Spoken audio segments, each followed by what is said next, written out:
जय माता दी दोस्तों। सर्व मंगल मांगल्ये शिवे सर्वार्थ साधिके शरण्ये त्र्यंबके गौरी नारायणी नमोस्तुते। यह शुभ संयोग आ ही गया है। वासांतिक नवरात्र का समय शुरू होने वाला है और यह हमें बहुत ही ऊर्जा प्रदान करता है। हमारे सारे कार्य पूर्ण करते हैं, मनोरथ पूर्ण करते हैं और बहुत बड़ी शक्ति प्राप्त होती है माँ की शरण में जाने से।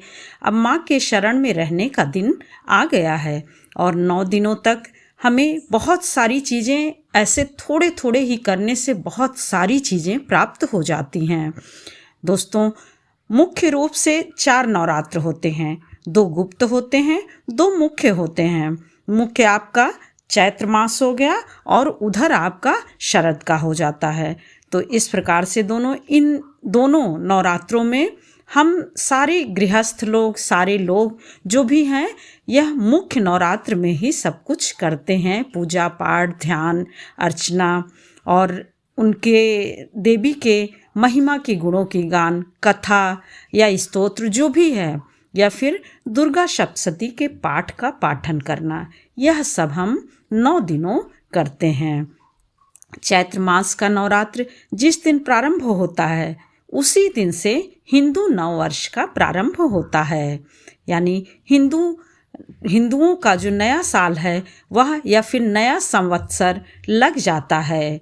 यह संवत्सर यानी संवत अब की बार पिंगल संवत में लग रहा है और राजा जिसके बुध हैं और मंत्री शुक्र हैं। हर वर्ष की तरह संवत जो है वह अलग अलग होता है। यानी जो भी संवत रहता है वह अलग अलग होता है, इसीलिए अलग अलग लोग रहते हैं और अलग अलग उनसे लाभ प्राप्त होता है। नई चीज़ें सब इसी दिन से शुरू करना चाहते हैं क्योंकि नवरात्र का पहला दिन देवी माता का पहला दिन होता है और वैसे भी नया साल रहता है, इसलिए इसे वासंतिक नवरात्र कहते हैं। प्रकृति भी अपने नए रूप में रहती है, वह भी परिवर्तित होती रहती है। बहुत ही सुंदर वातावरण रहता है। ऐसा लगता है कि चारों तरफ से जैसे सारी चीज़ें खिल खिल सी गई हैं, चारों तरफ हरियाली फैल गई है। इस प्रकार से हमें 9 दिन पूरे मन, श्रद्धा और विश्वास के साथ पूजन करना चाहिए। पूजन में जहाँ हमें संकल्प अवश्य लेना चाहिए क्योंकि संकल्प लेने से शक्ति आती है। संकल्प हम ये लें कि देवी माता हमें 9 दिन आप शक्ति प्रदान करें, आपके चरण में हमें रहना है, हम जिससे 9 दिनों का नवरात्र पूर्ण कर सकें, व्रत रह सकें और आपके पाठ और आपके महात्म्य को सुन सकें, धारण कर सकें, जाप कर सकें, यह सब कर सकें। तो दोस्तों, अब की बार 22 मार्च को यानी कल आपका 22 मार्च को हमारा शुभ नवरात्र यानी वासंतिक नवरात्र लग रहा है, जो कि बहुत फलदायक है, बहुत ही मंगलदायक है और यह बहुत पुण्य देने वाला है। अब की बार कोई भी मनोकामना आपके मन में है तो अब आप व्रत न रहते हुए भी आप कोई है उसको संकल्प करके पूजन से आप मनोकामना पूरी कर सकते हैं। प्रातःकाल 22 मार्च को प्रातःकाल 6:25 से 7:30 तक आपका बहुत ही शुभ मुहूर्त है। आप हो सके तो इसी में कलश स्थापना करिए। यदि इसमें नहीं संभव हो पाता है तो अभिजीत मुहूर्त तो आपका 11:30 से 12:30 तक रहता है, उसमें करिए। फिर इस प्रकार से दोस्तों आप पूजन करिए, अर्चन करिए और देवी माता के लिए एक साफ चौकी रखिए। चौकी पे लाल कपड़ा बिछाइए, लाल कपड़े पे माता की तस्वीर रखिए, फिर कलश रखिए। कलश के बाद गणेश भगवान रखिए। गणेश भगवान रखने के बाद आप नवग्रह बनाइए। नवग्रह बना करके इन सब का सभी का पूजन करिए। कलश में जैसा कि हमेशा की तरह से हल्दी हो गई, दूब हो गया, सिक्का हो गया, आप फूल हो गया, दूब हो गया, लौंग हो गया, इलायची हो गया, यह सब डालते हैं। उसके ऊपर फिर आम का पल्लव रखते हैं। आम का पल्लव भी आप 5, 7, 9 के पत्ती के रूप में रखिए।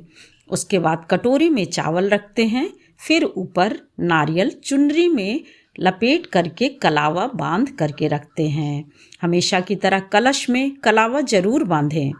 उसके बाद फिर देवी माता की तस्वीर में आप पहले तो सबसे पहले आप जैसे कलश की पूजा किए, उसके बाद गणेश भगवान की करिए। गणेश भगवान की पूजा करने के बाद तब देवी माता की आप चुनरी ओढ़ाइए। उनको भी जैसे कि वस्त्र के रूप में चुनरी ओढ़ा दिए हैं तो यह तो आपका हो जाएगा। बाकी सब जगह आपका कलावा वह तोड़ करके सभी जगह रख दीजिए। वह चाहे नवग्रह हो, चाहे कलश हो, चाहे गणेश भगवान हो, या फिर आपका अखंड ज्योति जल रहा हो वह हो, इन सब जगह आप कलावा जरूर रख दें। और जिसके यहाँ जैसे होता है, किसी के यहाँ ज्वारे जो है वो इस बार नहीं बोए जाते हैं, तो दोस्तों बहुत लोगों के यहाँ तो दोनों बार लगाए जाते हैं जौ। आप जौ के पास भी रख दीजिए, जौ भी स्थापित करिए। इन सब को करने के बाद तब फिर आप धूप, दीप, रोली, अक्षत, इन सब को माला, फूल, चावल, यह सब जो है लौंग, इलायची, यह सब चढ़ाइए। चढ़ाने के बाद फिर भोग लगाइए। भोग लगाने के बाद फिर आप आरती करिए। इस प्रकार से दोस्तों हमारी सरल रूप से पूजा हो जाती है। और आप देखिए कि जैसे कि हम जब रखते हैं नारियल, तो उसमें आप देखेंगे कि जिस प्रकार से कोई लिटा के रखता है, कोई खड़ा भी रखता है, तो यह अपने अपने रीति रिवाज के अनुसार ही रखिए। और देवी माता की प्रार्थना करिए। 22 तारीख से हमारा शुरू हो रहा है 30 तक यानी 9वीं तक, तो आप अलग अलग चीज़ों का भोग लगाइए जिससे कि मनोकामनाएं पूर्ण हो।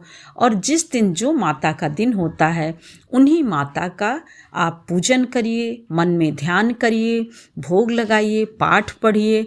यह सब करते हैं तो बहुत ही पुण्य प्राप्त होता है।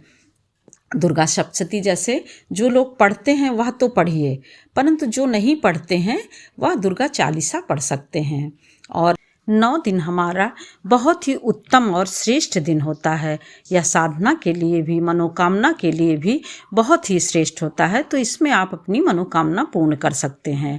और हर दिन अलग अलग शक्तियाँ रहती हैं, तो उनका जो एक ऊर्जा जो उनसे मिलती रहती है वह अलग अलग शक्तियों के रूप में प्राप्त होती हैं। और इस नवरात्र में आप अपने आराध्य का भी पूजन करते रहिए। आराध्य को जरूर स्मरण करिए, गुरु का स्मरण करिए, गणेश भगवान की पूजा करिए, चाहे वो पंचोपचार विधि से, मतलब सब चीज़ चढ़ाते हुए, धूप, दीप, रोली, अक्षत यह सब करते हुए। और अखंड ज्योति यदि रखते हैं तो अखंड ज्योति आप देशी घी का रखते हैं तो देशी घी का रखिए, नहीं तो फिर आप मूंगफली के तेल का और तिल के तेल का रख सकते हैं। इस प्रकार से आप आसन पे बैठिए, पाँव धुलाइए और वस्त्र चढ़ाइए, मीठे का भोग लगाइए और उनका मुख शुद्धि के लिए पान, लौंग, इलायची यह सब बना करके उनको चढ़ाइए, भोग लगाइए। द्रव्य दक्षिणा कुछ चढ़ाइए, यानी पैसा रुपया जो भी हो, 10, 5, 20, 21 जो भी हो वह अवश्य ही चढ़ाइए। इस प्रकार से दोस्तों हम बहुत ही सरल रूप से घर में रह के गृहस्थ रूप से पूजा कर सकते हैं।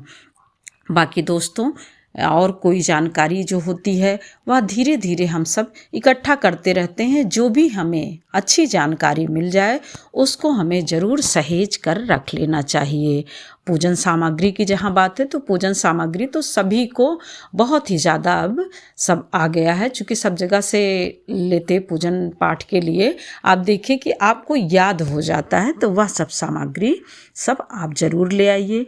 माता के लिए हर तरह से जो कुछ भी हो सके वह ज़रूर करिए, क्योंकि सब कुछ माता ही हमारा करती हैं। जय माता दी दोस्तों, फिर मिलते हैं एक और नई जानकारी के साथ। तब तक के लिए लाइक करिए, सब्सक्राइब करिए और बेल बटन ज़रूर प्रेस करिए।